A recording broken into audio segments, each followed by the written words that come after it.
Does the government work for us or do we work for the government? We all know what freedom of speech, freedom of the press, and freedom of religion mean. But what about freedom of contract? Tonight, the freedom many of the protesters don't understand, but which they freely exercise. Last night, Freedom Watch offered an open letter to the Occupy Wall Street protesters. We defended their right to protest. Protest is a right as old and as cherished as any that we have. It's guaranteed from government interference by the First Amendment. That amendment guarantees, among other things, freedom of the press, freedom of speech, freedom of expression, and freedom of assembly. All these together encompass freedom to protest. Our freedoms come from our humanity, and they are as natural to us as the fingers on our hands. Often the government, no matter which party controls the Congress or who is in the White House, claims that our freedoms come from the government. That view is contrary to core American, Western, and Judeo-Christian values articulated in Jefferson's iconic phrase in the Declaration of Independence that we are endowed by our Creator with certain inalienable rights, that among them are life, liberty, and the pursuit of happiness. The phrase endowed by the Creator and the use of the word inalienable reflect the view of the founders that our rights are integral to our humanity, gifts from God, not from the government. I suspect that so far the Occupy Wall Street protesters are with me on this, as they know that on the issue of their right to protest, I am with them.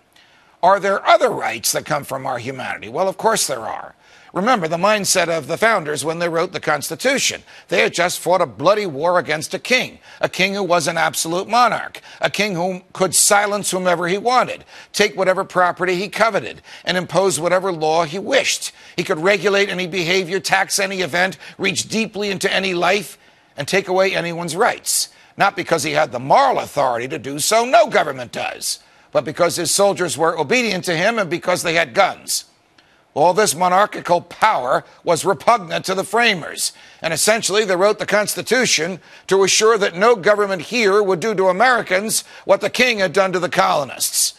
The Constitution lists our rights in the Bill of Rights and elsewhere that the government cannot take away without due process.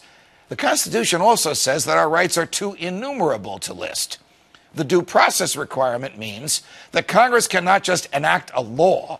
The president or a bureaucrat cannot just issue a command that takes life, liberty, or property. Our lives, our freedoms, and our property can only be taken by the government after due process. That means a fair trial before a neutral jury and a neutral judge, at which the government must prove a violation of a fair law that applies to everyone.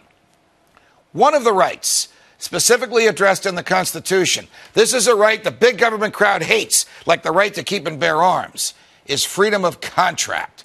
Freedom of contract is your natural right to trade your energy, your ideas, your talents, your skills, your time, your freedom, and your wealth with anyone who voluntarily wants to trade with you.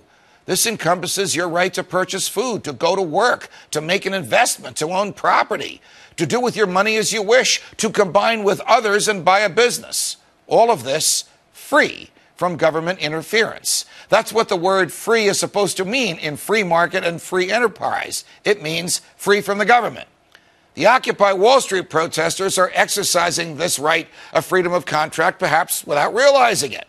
They bought their sleeping bags, their iPhones, their blue jeans, and their food, essentially unmolested by the government because of the freedom of contract. Can you imagine how oppressive and dreary life would be if we needed the government's permission every time we wanted to exercise this freedom? And yet, that's what some of these protesters want. They want the government, which has a monopoly on force, to take from those who have exercised freedom of contract successfully and give it to those who have not. They want those who are good at exercising their freedom of contract to get the government's approval before they exercise it. They want the government to use its monopoly on force to violate freedom of contract, not their freedom of contract, but those whose success they envy. And yet, many of those same protesters do understand this freedom. They want to end the Fed. They want to end the wars. They want to end the IRS and stop the government from picking winners and causing losers. And then they want the government to leave them alone. So, to those fearless crowds in Lower Manhattan, I may disagree with what you say, but I will defend to the death your right to say it. But when you defend freedom, How about defending all of it? From New York, defending freedom, everybody's freedom, every night of the week. So long, America.